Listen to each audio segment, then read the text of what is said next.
back on the record, right? All right, we're back on the record in Church v. Johnson, and now it's quarter till. Let's talk about future dates.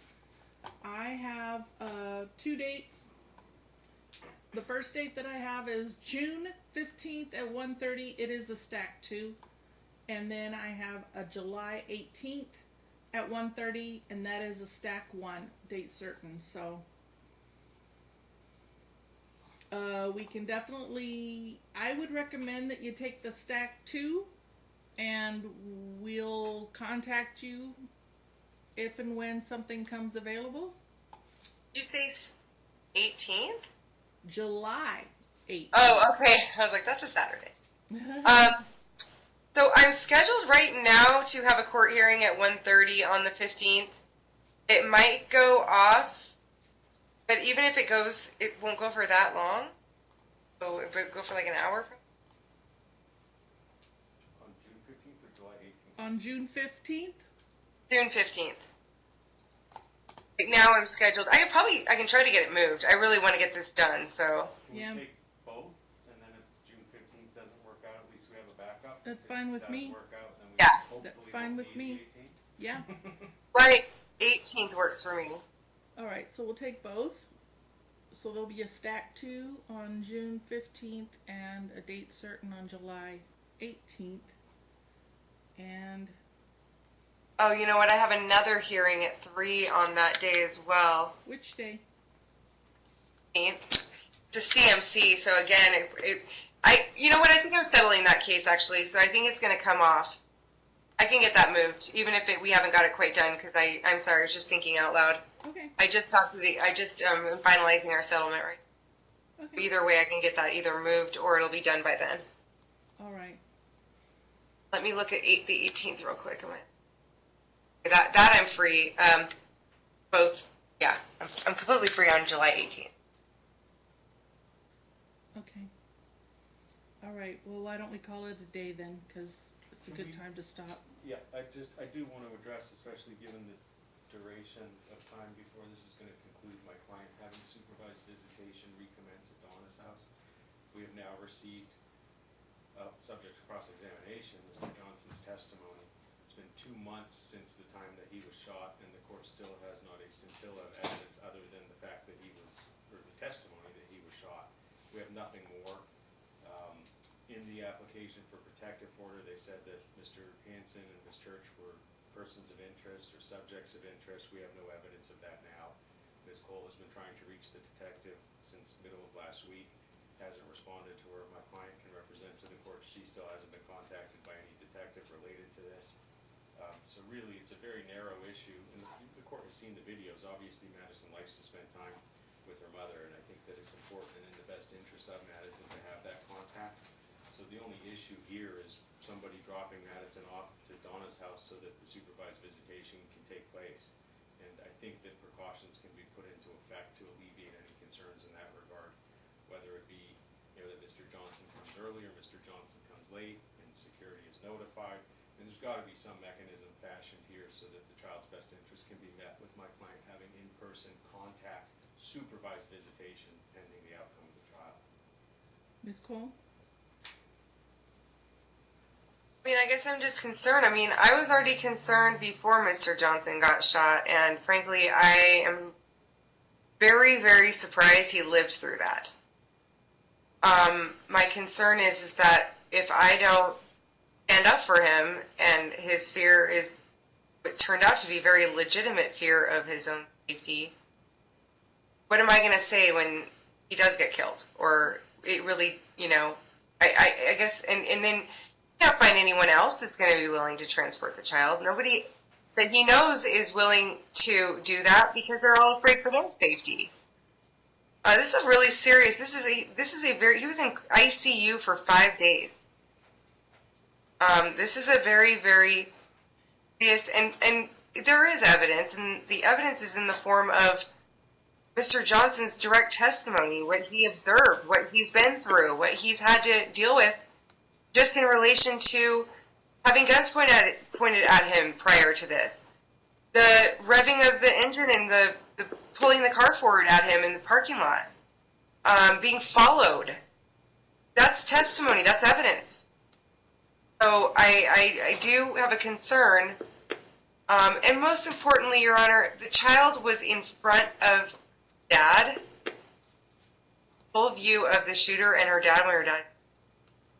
If this was in fact something that, Trey and Jessica were involved with, and there's no one else that we know of that had any interest in hurting Mr. Johnson, this was not a bugging or an armed robbery or like that, then they have no concern about the child either, because they're fine with the child witnessing that act against her father. There's a lot. I mean, and I'm just saying that if they were involved, then to also take into account that they had a complete disregard for the child's mental, her psychological state as well, and you've got Trey having a substantiation of abuse and neglect. So clearly, if my client has, can you hear me? Yes. Oh, okay, connecting video on my screen.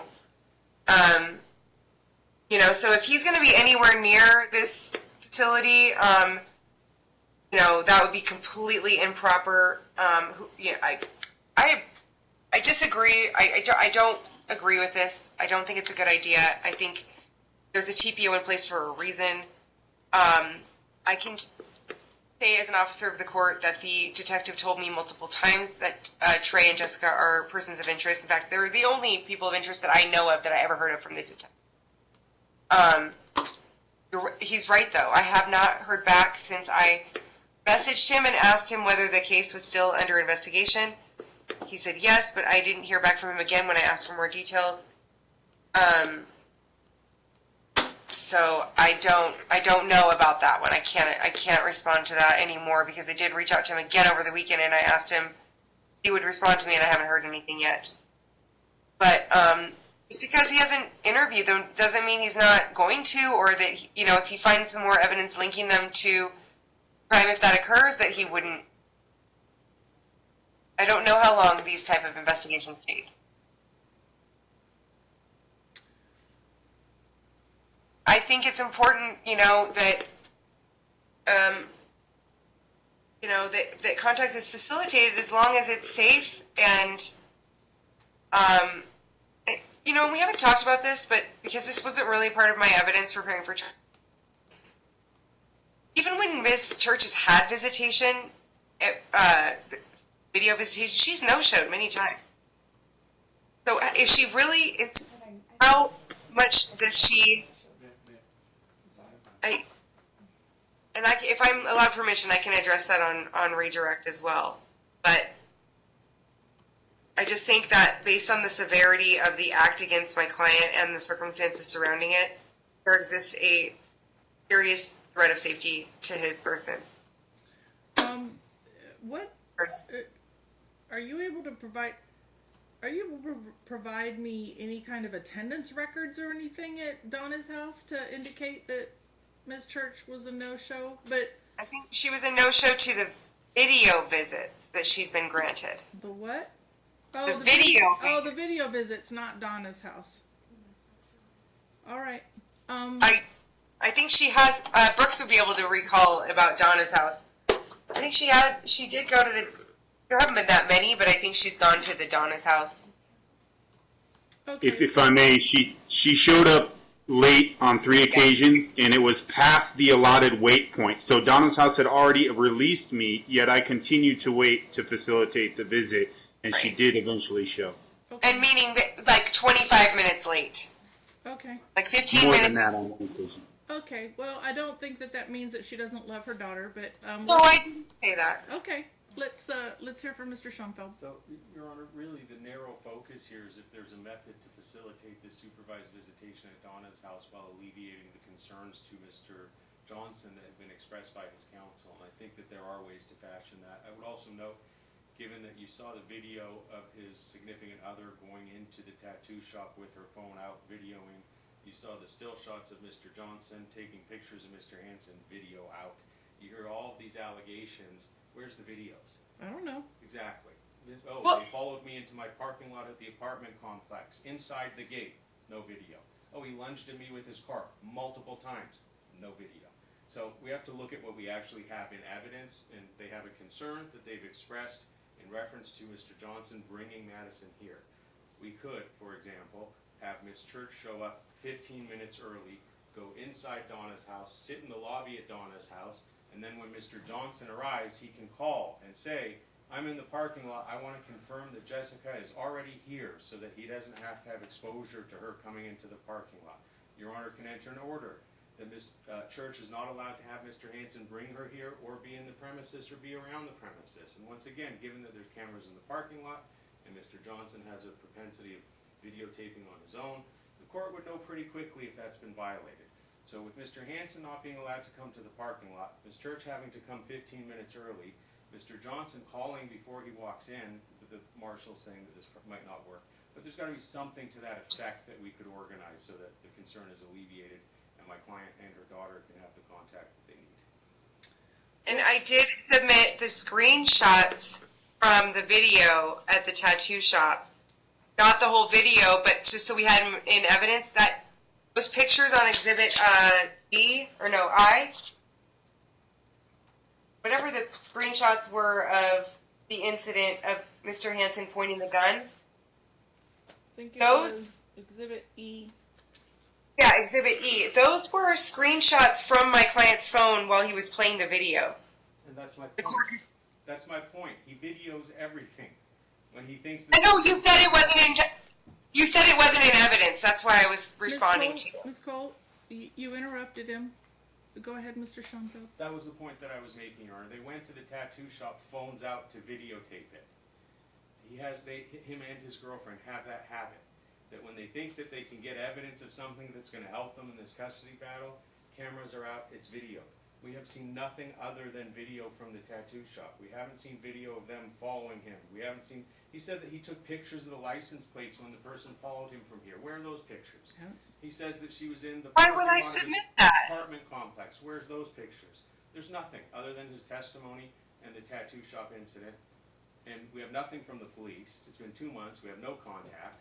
I mean, we have to be able to fashion a remedy here where my client can see her child in a supervised context, which is what gives the court and other parties the assurances of safety. Okay, Ms. Cole, you can respond. No, I was just going to say, I mean, I've got a photograph of him taking, or if he took a photograph of someone's license plate out there to testify, what context would I have to bring that into this trial? And he hasn't pulled out his phone to video every single contact. Videoed when he went to the tattoo shop because he was concerned if Madison was okay. That doesn't mean that he's walking around videoing everything that happens to him. If he saw something that looked like her car and drove out of his apartments, he has all day to cross-examine my client on why he didn't submit a video of something like that. That doesn't mean that he's lying to the court or that this didn't happen. I don't think there's any question that my client was shot and it wasn't a robbery. I'm telling the court myself that I talked to the detective. The detective said they're persons of interest. So I feel like he's minimizing the concerns by saying that we should have had more video at trial and then we would have had more concern of my client's safety. I don't accept that. Enough that happened already, that the court knows happened, that would justify the safety concerns. Okay, thank you, Ms. Cole.